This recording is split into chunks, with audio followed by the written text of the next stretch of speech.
ओम शांति। আজকের अव्यक्तवाणी 18/7/1972। कमज़ोरियों की समाप्ति समारोह करने वाले ही तीव्र पुरुषार्थी है। अब আজকে বলছেন যে আত্মা নিজের মধ্যে যা যা দুর্বলতা আছে সেগুলো সমাপ্ত করে উৎসব পালন করে তারাই হচ্ছে তীব্র পুরুষার্থী। আজকে আমার মধ্যে যে দুর্বলতাগুলো আছে তার আমি কিছুটা নষ্ট করে দিলাম বা শেষ করে দিলাম বা পুরোপুরি সমাপ্ত করে দিলাম, তাহলে আমি একটা উৎসব পালন করছি নিজের সাথে নিজের। কারণ আমি আগে যা ছিলাম এখন আমি চেঞ্জ করলাম, তার মানে আমি তীব্র পুরুষার্থী হলাম। তীব্র পুরুষার্থী মানে বা বলে এই মুহূর্তে আমি যা, পরের মুহূর্তে তার থেকে আরেকটু উপরে, তার পরের মুহূর্তে আমি তার থেকে একটু উপরে, মানে আমি আমার লক্ষ্যের দিকে এগিয়েই যাচ্ছি। তো এই মূল্যতে বাবা আমাদেরকে বলছে দুর্বলতা সমাপ্ত করে উৎসব পালন করো, তাহলে তোমরা হবে তীব্র পুরুষার্থী। अपने को एवर रेडी समझते हो? বাবা জানতে চাইছেন আমরা নিজেকে এভার रेडी বলে মনে করি। जो एवर रेडी होंगे उनों का प्रैक्टिकल स्वरूप एवर हैप्पी होगा। বলছে যারা এভার রেডি আত্মা তাদের প্র্যাকটিক্যাল স্বরূপ কী, মানে আমি যে এভার রেডি হয়ে বসে আছি, আমাকে দেখে কেউ কী করে বুঝবে আমার প্র্যাকটিক্যালে কী স্বরূপ দেখা যাবে? কারণ এভার রেডি তো একটা ভেতরের স্থিতি কি আমি প্রতিটা পরিস্থিতির জন্য রেডি। তো ভাবছে তাদের প্র্যাকটিক্যাল স্বরূপ যেটা বাইরে থেকে বোঝা যাবে, তারা এভার হ্যাপি হবে, হ্যাঁ, সবসময় খুশি। আর আমরা কোথাও বেড়াতে গেলেও বা কোনো কাজের জন্য আমরা যদি আগের থেকে সব কিছু রেডি করে ফেলি, এভরিথিং ওকে পারফেক্ট, তখন সবসময় আমরা একটা খুশিতে থাকি, হ্যাঁ আমার এটা প্যাকিং হয়ে গেছে, এটা বলা হয়ে গেছে, এটা সেটেল হয়ে গেছে, এটা এই করেছি ওই করেছি, সব কমপ্লিট। কী সুন্দর একটা ফিলিং আসে, আর তার জন্য আমি সবসময় একটা খুশি ভাব।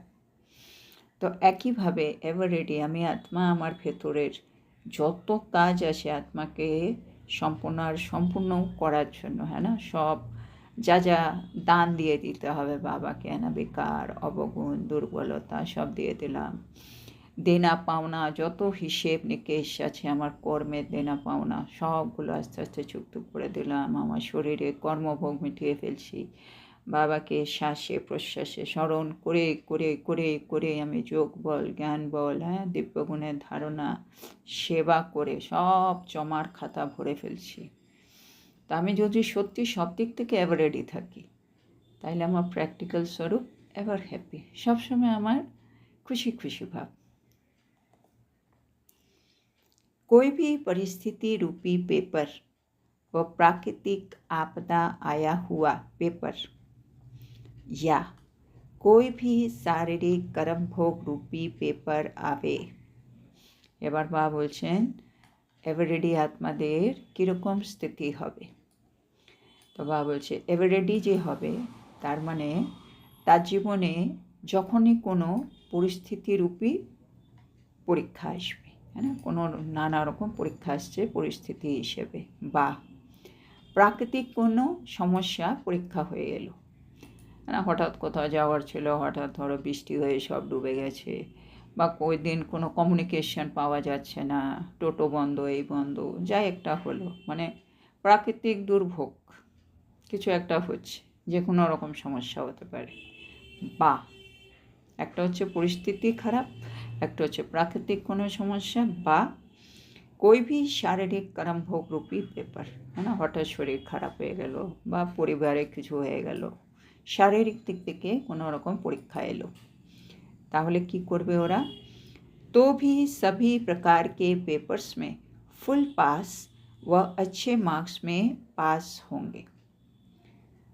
তাহলে ওরা সব রকম পরীক্ষার মধ্যে আইদার ওরা ফুল পাস হবে, হ্যাঁ, 100-এ 100 মানে পাস উইথ অনার হবেই, বা একেবারে 100% না পারলেও 80, 90, 99 ভালো নম্বর তো নেবই, এরকম জায়গায় থাকবে।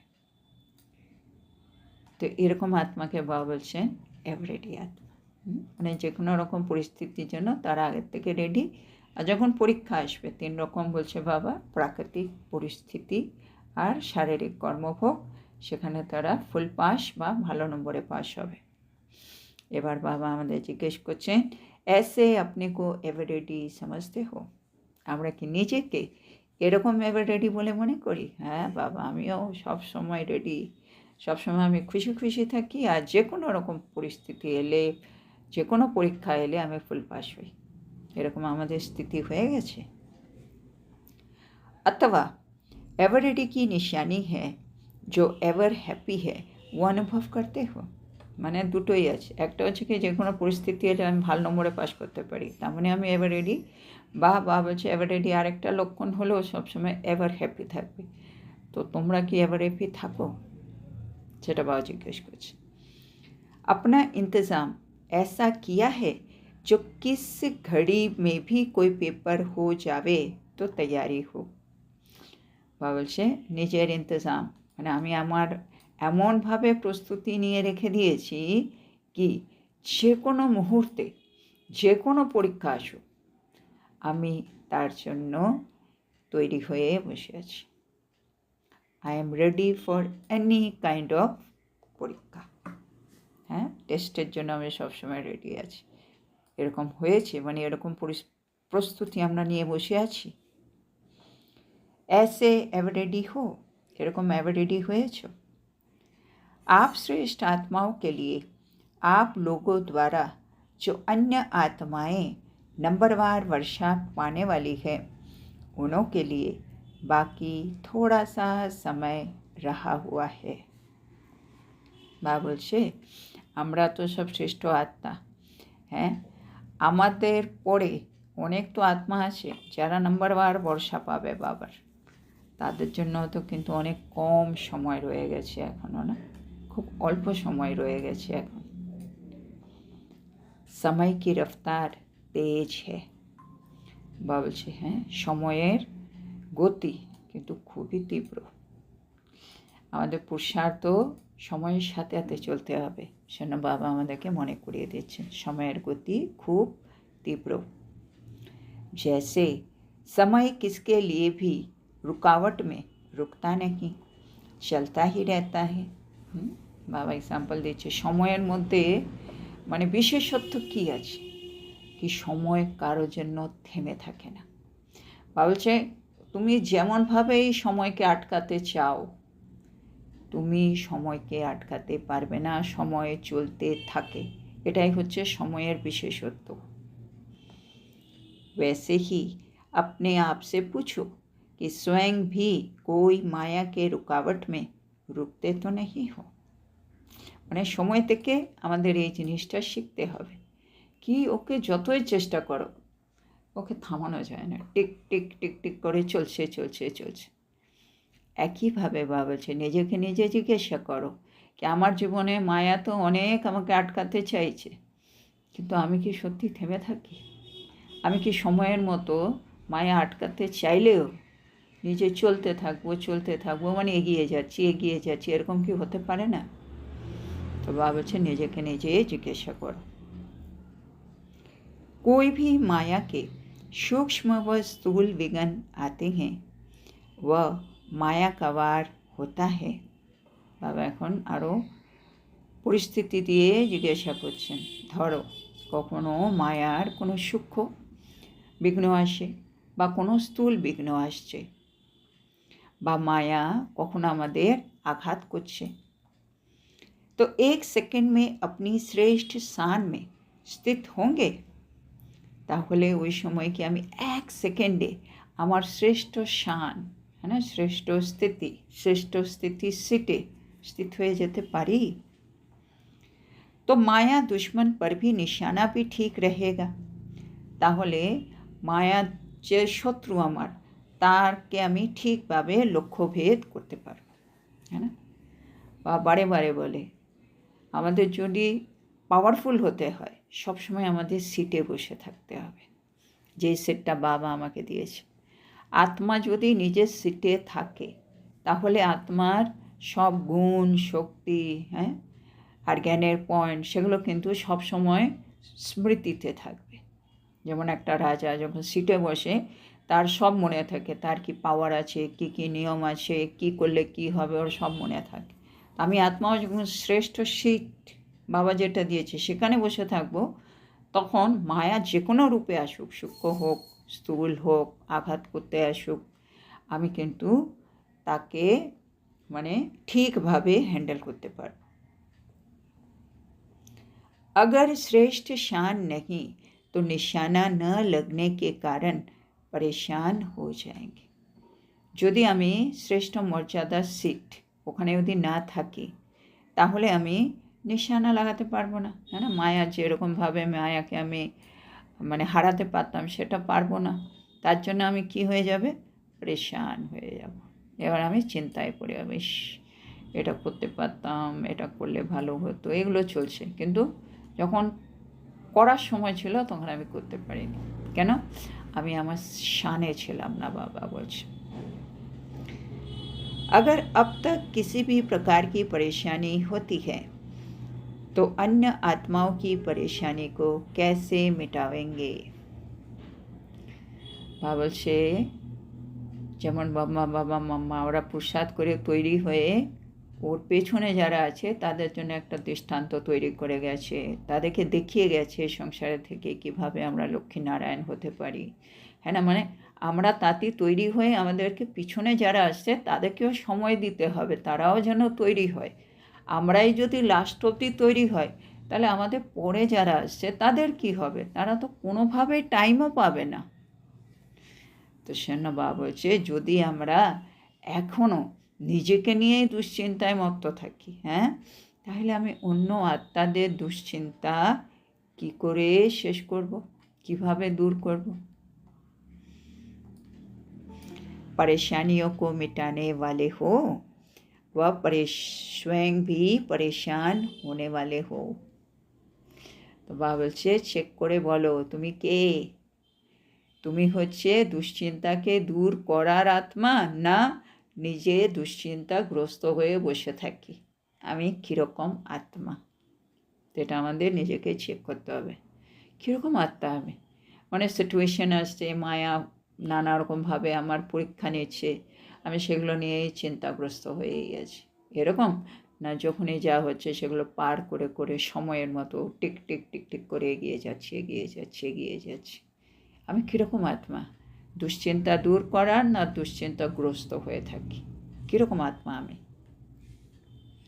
जैसे जो भी भट्टी करते हो तो उसका समाप्ति समारोह या परिवर्तन समारोह मनाते हो। বাবা বলছে যখন আমরা কোনো ভট্টি করি, হ্যাঁ না, তো ভট্টি যখন শেষ হয় তখন আমরা একটা সমাপ্তি সমারোহ করি, হ্যাঁ না, বা পরিবর্তন সমারোহ করি, কি হ্যাঁ এই ভট্টিতে আমরা এরকম এসেছিলাম, এই 3-4 দিন পরে দেখো এই আমাদের মধ্যে পরিবর্তন এসছে। তো ভট্টি শেষ হলে আমরা সমাপ্তি সমারোহ বা পরিবর্তন সমারোহ করি। तो ये जो बेहद की भट्टी चल रही है उसमें कमज़ोरियों की समाप्ति का समारोह या परिवर्तन समारोह कब मनाएंगे। বাবলছে ওগুলো তো আমরা স্থূল ভট্টি করছি, হ্যাঁ না, ওগুলো হচ্ছে হাতকা ভট্টি বলা যেতে পারে। কিন্তু বাবা বলছে একটা তো বেহাদেরও ভট্টি চলছে, হ্যাঁ না, বাবার এটা রুদ্র জ্ঞান যজ্ঞ, যেখানে আমরা সকলেই আমাদের দুর্বলতাগুলো সহা করব, তারপরে সৃষ্টি পরিবর্তন হবে। তো বাবা বলছে এই যে বেহাদের একটা ভট্টি চলছে যার মধ্যে তোমাদেরকে যে সব দুর্বলতাগুলো শেষ করতে হবে তার একটা সমাপ্তি সমারোহ বা তার একটা পরিবর্তন সমারোহ তোমরা কখন পালন করবে। মানে সব কিছু বাবাকে দিয়ে স্বাহা করে আমি আত্মা একটা পরিবর্তন উৎসব পালন করছি বা সমাপ্তি সমারোহ, আমার দুর্বলতা সমাপ্ত হয়ে গেছে, এরকম একটা উৎসব পালন করব। বাবা বলছে কখন করবে। इसकी कोई फिक्स डेट है, এর কি কোনো ডেট তোমরা ফিক্স করেছো? যেমন স্থূল ভট্টির একটা একটা ডেট থাকে, এ তারিখে আমরা যাব, এ তারিখে শেষ হবে ভট্টি, এ তারিখে এই করবো। এইখানেও বেহাদের মানে আমার মধ্যে যা যা আছে দুর্বলতা, এগুলো আমি এই ডেট অবধি আমি এই সব কাজ শেষ করে দেবো, তারপরে একটা উৎসব হবে যেখানে আমার সব দুর্বলতা সমাপ্তির একটা বড় করে একটা উৎসব করবো আমি। এরকম ডেট ফিক্স করেছো? ড্রামা করাবেঙ্গে মানে নিজে করবে ডেটটা ফিক্স, না মনে হচ্ছে ड्रामा करावे? ड्रामा तो सर्व आत्माओं का पुरानी दुनिया से समाप्ति समारोह कराएगा, लेकिन হ্যাঁ বাবা বলছে ড্রামা যদি করায়, ড্রামা তো সব আত্মাদেরই এই পুরনো দুনিয়া থেকে সমাপ্তি সমারোহ করিয়েই ছাড়বে, হ্যাঁ না? ড্রামা তো সবার হিসাব কিতাব চুক্ত করে কমপ্লিট করে দেবে, একটা উৎসব তো করেই দেবে ড্রামা। किंतु आप तीव्र पुरुषार्थी श्रेष्ठ आत्माओं को तो पहले ही कमजोरियों की समाप्ति समारोह को मनाना है। কিন্তু বাবা বলছে তোমরা তো তীব্র পুরুষার্থী, তোমরা তো শ্রেষ্ঠ আত্মা, তোমাদেরকে ড্রামা করাবে না। তোমরা ড্রামা সবার যখন করাবে তার আগে থেকেই তোমরা নিজের দুর্বলতা সমাপ্ত করে একটা সমাপ্তি উৎসব করো। মানে আমরা আগে আগে তৈরি হয়ে বসে থাকবো, সেটা আমরা আগেই উৎসব পালন করে বসে পড়ব।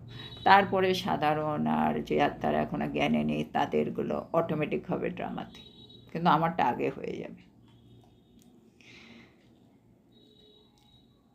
তারপরে বাবা বলছেন कि आप भी अन्य आत्माओं के साथ अंत में करेंगे। তো মানে আপনারা নিজে নিজে আগের থেকে করে বসে থাকবে, না ড্রামাতে যখন সবার হবে সেদিন আমিও আমার দুর্বলতা সমাপ্তির উৎসব সবার সাথে করে নেব? তো আমরা কি সবার সাথে পালন করব যেটা ড্রামা করাবে, না আমরা আগের থেকে শেষ করে পালন করে বসে থাকব? जैसे और सेमिनार आदि करते हो उसकी डेट फिक्स करते हो, उसी प्रमाण तैयारी भी करते हो। বাবা বলছেন যেমন আমরা বিভিন্ন প্রোগ্রাম করি, সেমিনার করি, হ্যাঁ, তার জন্য সবসময় একটা তোমরা ডেট ফিক্স করো, তার জন্য তোমরা একটা প্রস্তুতি নাও, और उस कार्य को सफल कर संपन्न करते हो, है ना? তারপরে প্রস্তুতি নেওয়ার পরে কাজটাকে আমরা সফল করি আর সম্পন্ন করি। ऐसे ये कमियों को मिटाने की सेमिनार की डेट फिक्स नहीं हो सकती है। বাবা জানতে চাইছে একইভাবে তোমরা তোমাদের মধ্যে যে ঘাটতিগুলো রয়ে গেছে এখনও, হ্যাঁ না, দুর্বলতাগুলো তো আমার মধ্যে একটা ঘাটতি, কমসোরি, তো সেগুলো দূর করে একটা উৎসব পালন করব, এর একটা ডেট ফিক্স করতে পারো না? হ্যাঁ, তোমরা এত রকম প্রোগ্রাম করো, হ্যাঁ না, আমরা লৌকিক হোক অলৌকিক হোক সব কিছুর জন্যই একটা প্ল্যান করি, প্রোগ্রাম করি, প্রস্তুতি নিই, ওটাকে আবার সফল করি, উৎসব করি, আর তার জন্য আগে থেকে ডেটও ফিক্স করি। তো বা জানতে চাইছি আমি আমার ভেতরের যত কাজ আছে যেগুলো শেষ করার পরে আমি আত্মা ফরিস্তা সো দেবতা হব, তার জন্য কি তোমরা কোনো প্ল্যান প্রস্তুতি করে সফল করে উৎসব করবে এরকম একটা ডেট ফিক্স করতে পারো না? ये সেমিনার হোনা সম্ভব है? বাবা জানতে চাইছে এরকম সেমিনার হওয়া কি সম্ভব, না সম্ভব না? বাবাকে জানাতে হবে হ্যাঁ বাবা এরকম একটা সেমিনার আমি করতে পারি, তা আমাদের একটা ইন্ডিভিজুয়াল লেভেলে করতে হবে। তো বাবাকে জানাতে হবে এই সেমিনার হওয়া সম্ভব কি সম্ভব না। जैसे कोई यज्ञ रचते हैं तो बीच बीच में आहुति तो डालते ही रहते हैं। বাবা বলছেন যেমন স্থূলেও যখনই কোনো যজ্ঞ রচনা হয় তখন তার মাঝে মাঝে সেটাতে আহুতি কিন্তু দিয়ে যেতে হয়, लेकिन अंत में सभी मिलकर संपूर्ण आहुति डालते हैं। কিন্তু তারপরে যখন যজ্ঞটা শেষ হয়ে যায় তখন অন্তিমকালে সবাই মিলে সম্পূর্ণ আহুতি দিয়ে দেয়, যা যা দেওয়ার সব কিছু একসাথে দিয়ে ওটাকে কমপ্লিট করে। तो क्या ऐसे सभी आपस में मिलकर संपूर्ण आहुति डाल सकते हो? তো বাবা বলছে একইভাবে আমরাও কি সকলে মিলিত হয়ে সম্পূর্ণ আহুতি এই যজ্ঞের মধ্যে দিতে পারি? একটা হচ্ছে আমি ইন্ডিভিজুয়াল লেভেলে সব করি, একটা হচ্ছে বাবা বলছে ইন্ডিভিজুয়াল না করলেও আমরা ডেলি কিছু না কিছু তো করছি, আহুতি দিচ্ছি, হ্যাঁ না, এটা ছেড়ে দিচ্ছি এটা ছেড়ে দিচ্ছি, কিছু না কিছু তো আমরা করছি, কিন্তু আমরা সকলেই মিলে সংগঠিতভাবেও তো একটা করতে পারি সম্পূর্ণ আহুতিকে। আজকে আমরা এই ডেটে এই এই জিনিসগুলো করবো, এগুলো সবাই ছেড়ে দেবো, এরকম একটা তো কিছু করতে পারি সবাই মিলে। তো বাবা বলছে সেটা কি হতে পারে? सर्व कमजोरियों को स्वाहा नहीं कर सकते हो। বাবা জানতে চাইছে সমস্ত দুর্বলতাকে তুমি কি स्वाहा করতে পারো না? जब तक सभी मिलकर के संपूर्ण आहुति नहीं ढालेंगे, বাবা বলছে যতক্ষণ আমরা সকলেই মিলে সম্পূর্ণ আহুতি না দিই তাহলে কি হবে? तो सारे विश्व का वायुमंडल व सर्व आत्माओं की वृत्तियाँ या वाइब्रेशन परिवर्तन में कैसे आवेंगे। মানে বাবা বলছেন আমরা যদি একজন একজন করে অল্প অল্প করে আহুতি দিই তাহলে সে পাওয়ারফুল ভাইব্রেশন তৈরি হচ্ছে না, যার পাওয়ারে পুরো বিশ্ব চেঞ্জ হয়ে যাবে। সেন বাবা বলছে যতক্ষণ আমরা সকলে মিলে সম্পূর্ণ আহুতি দিচ্ছি, আমরা সবাই সম্পূর্ণ পবিত্র হয়ে যাব, সব ছেড়ে দিলাম, ততক্ষণ সমগ্র বিশ্বের বায়ুমণ্ডল সব আত্মাদের বৃত্তি বা ভাইব্রেশন পরিবর্তন হবে না। সেন বাবা জানতে চাইছে আমরা সকলে মিলে সম্পূর্ণ আহুতি কবে দেব, डेट फिक्स करो। और जो आप सभी ने जिम्मेदारी ली है विश्व परिवर्तन की या विश्व नवनिर्माण की, वो कैसे होगा? যতক্ষণ আমরা সবাই মিলে সম্পূর্ণ আহুতি দিচ্ছি না ততক্ষণ বিশ্বের বায়ুমণ্ডল চেঞ্জ হচ্ছে না, ততক্ষণ সব আত্মাদের বৃত্তি চেঞ্জ হচ্ছে না। তাহলে বাবা বলছে তোমরা যে এত বড় দায়িত্ব নিয়েছি কি আমরা বিশ্ব পরিবর্তন করব, বিশ্ব নবনির্মাণ করবো, না সত্যযুগ আনা মানে বিশ্ব নবনির্মাণ করা, তাহলে এটা কীভাবে হবে বলো তো? বাবা জানতে চাইছে। तो अपनी जिम्मेवारियों को पूरा करने के लिए व अपना कार्य को पूरा करने के लिए संपूर्ण आहुति ही डालनी पड़ेगी। कि আমরা যদি আমরা নিজের দায়িত্ব পূর্ণ করতে চাই, আমরা যদি নিজের কাজকে পুরো সম্পন্ন করতে চাই, আমাদের সকলকে মিলে সম্পূর্ণ আহুতি কিন্তু দিতেই হবে। इसके लिए अपने आप को एवर रेडी बनाने के लिए कौन सी युक्ति अपनाओ जो सहज कमज़ोरियों से मुक्ति हो जावे। আর তার জন্য আমাদের সকলকে এভার রেডি হতে হবে। এভার রেডি হওয়া মানে আমি সব ছেড়ে দিলাম, সম্পূর্ণ আহুতি দিলাম। তো এবার এভার রেডি হওয়ার জন্য বাবা বলছে কোন যুক্তি ধারণ করতে হবে যাতে আমি আত্মা সহজেই আমার দুর্বলতা থেকে মুক্তি পেয়ে যাব। এবার সেটা খুঁজে বের করো। মানে এখানে সকলের দুর্বলতা আলাদা আলাদা। সেজন্য বাবা বলছে আমি তো বিভিন্ন জায়গায় বিভিন্ন সব যুক্তি দিয়ে রেখেছি, কোন যুক্তি এবার কে ধারণ করে কিভাবে দুর্বলতাকে সহজেই ছেড়ে এভার রেডি হতে পারবে। युक्तियाँ तो बहुत मिलती हैं, फिर भी आज और युक्ति बता रहे हैं। বলছে যুক্তি তো এমনি অনেক তোমরা পেয়ে গেছো, তবুও আজকে আমি আরও যুক্তি বলে দিচ্ছি। सबसे ज़्यादा यादगार किसके बनते हैं। বাবা বলছে সবার থেকে বেশি স্মরণিকা কার তৈরি হয়। और अनेक प्रकार के यादगार किसके बनते हैं। আর অনেক রকম স্মরণিকা কার তৈরি হয়। বাপকে या बच्चों के, বাবার না আমাদের বাচ্চাদের, কাদের। बाप की यादगार का एक ही रूप बनता है।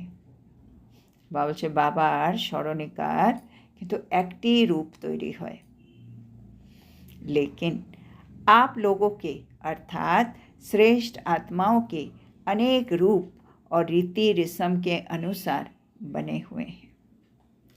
মানে আমাদের স্মরণিকাগুলো বাবা বলছে আমরা শ্রেষ্ঠ আত্মা তো আমাদের অনেক রূপ আর অনেক রীতি নীতি মানে ভেবে চিনতে তারা বিভিন্ন রকম স্মরণিকা তৈরি করেছে। তার মানে বাবা বলছে স্মরণিকাও আমাদের অনেক বেশি আছে। বাবার স্মরণিকা মানে বাবা সব জায়গায় শিবলিঙ্গ শিবলিঙ্গ দেখানো আছে একরকম, কিন্তু আমাদের বিভিন্ন রূপ, হ্যাঁ না, আমরা কখনো এই রূপ কখনো ওই রূপ, বিভিন্ন রূপ, তারপরে বিভিন্ন জায়গায় বিভিন্ন নিয়ম বিধি মেনে পুজো হচ্ছে, তাইলে আমাদের বিভিন্ন আছে স্মরণিকা, কিন্তু বাবার একই রকম আছে সব জায়গায়। আজকে আমরা এখানেই থামব। তো বাবা আজকে আমাদেরকে কি বোঝালেন? বাবা বলছে আমাদেরকে এভার রেডি থাকতে হবে। আর এভার রেডি থাকা মানেই আমার প্র্যাকটিক্যাল স্বরূপ হচ্ছে এভার হ্যাপি। তা বাবা বলছে এবার চেক করে দেখো, আমি যদি সত্যি এভার রেডি থাকি, দুভাবে আমি নিজেকে যাচাই করতে পারবো। বাবা বলছে, এক, আমি সবসময় এভার হ্যাপি থাকবো। আর দ্বিতীয়, যে কোনো পরিস্থিতি পেপার রূপে এলে বা যে কোনো প্রাকৃতিক সমস্যা এলেও বা শারীরিক কর্মভোগ এলেও আমি আত্মা সেগুলোকে সহজে পার করে ফুল মার্কস নেব। এটা যদি হয় তার মানে আমি এভার রেডি হয়ে বসে আছি। বাবা বলছে দেখো, যে কোনো পরীক্ষা যখন হয় তার জন্য কিন্তু আগের থেকে প্রস্তুতি নিয়ে তৈরি থাকতে হয়, কি যখন পরীক্ষায় হবে আই এম রেডি। একইভাবে এখনও আমাদেরকে এমন প্রস্তুতি নিয়ে থাকতে হবে যে কোনো মুহূর্তে পরীক্ষা আসুক আমি রেডি আছি। তো বাবা বলছে এরকম প্রস্তুতি নিয়ে রেখেছ? তারপরে বাবা এক্সাম্পল দিলেন সময়ের গতি দেখো, কত তাড়াতাড়ি সময় এগিয়ে যাচ্ছে। সময় কারোর জন্য আটকাচ্ছে না। অনেকেই তো চেষ্টা করে সময়কে একটু ধরে রাখি, না 5 মিনিট থাক না, 5 মিনিট একটু থেমে গেলে ভালো হয়। আমার মনে হয় মাঝে মাঝে যেমন অনেকের মনে হয় ঘড়ি একটু যদি স্লো চলতো, কি টিক টিক টিক টিক কত তাড়াতাড়ি চলে যাচ্ছে। যখন কাজ বেশি তখন মনে হচ্ছে ঘড়িয়ে কত তাড়াতাড়ি চলছে। তার মানে আমি চাই টাইমটা একটু থেমে যাক না, আমি একটু বেশি টাইম পাবো, কিন্তু সেটা তো হয় না। টাইম তো চলেই যাচ্ছে নিজের স্পিডে। তো বাবা বলছে একইভাবে আমাদেরও পুরুষার্থ একই স্পিডে কিন্তু তাতে এগিয়ে যেতে হবে। মায়া কখনো স্থূল রূপে, কখনো সূক্ষ্ম রূপে বিভিন্নভাবে আক্রমণ করতেই পারে, কিন্তু আমি আত্মাকে সেকেন্ডে নিজের শ্রেষ্ঠ শানের সিটে স্থিত হয়ে মায়া দুশ্মনের উপরে ওয়ার করতে হবে, মানে আক্রমণ করে দিতে হবে। তো বাবা বলছে যদি আমি সবসময় শ্রেষ্ঠ শানের সিটে বসে থাকি তাহলে আমি কখনো চিন্তাগ্রস্ত হব না, মানে দুশ্চিন্তায় ভুগবো না, দুশ্চিন্তা আমার হবে না। কেন বাবা বলছে চেক করো, তুমি দুশ্চিন্তাগ্রস্ত থাকো না দুশ্চিন্তাকে শেষ করে দাও। তুমি কীরকম আত্মা, দুশ্চিন্তা দূর করার না দুশ্চিন্তাগ্রস্ত হয়ে থাকো কীরকম? তারপরে বা আরেকটা পয়েন্ট বলছে ভর্তি। আমরা যখনই কোনো প্রোগ্রাম করি বা ভর্তি করি, বা বলছে সেটা ভর্তির শেষে একটা সমাপ্তি সমারোহ করো বা পরিবর্তন সমারোহ করো। এটা একটা বৃহদেরও ভর্তি চলছে। তো এটারও মধ্যে সব দুর্বলতাকে শেষ করে তোমরা কখন সমাপ্তি সমারোহ বা পরিবর্তন সমারোহ করবে? বা বলছে ড্রামা তো এমনি সব আত্মাদের জন্য একটা সমাপ্তি সমারোহ করবেই, কিন্তু তোমরা তো শ্রেষ্ঠ আত্মা, তোমরা তো তীব্র পুরুষার্থী, তোমরা তো ড্রামা করাবার আগের থেকে সব দুর্বলতাকে শেষ করে একটা সমাপ্তি সমারোহ করে রাখা উচিত। তো তোমরা কি আগের থেকে ডেটটা ফিক্স করবে, না ড্রামা যেটা করাবে সেই দিনই তোমরাও করবে? কোনটা?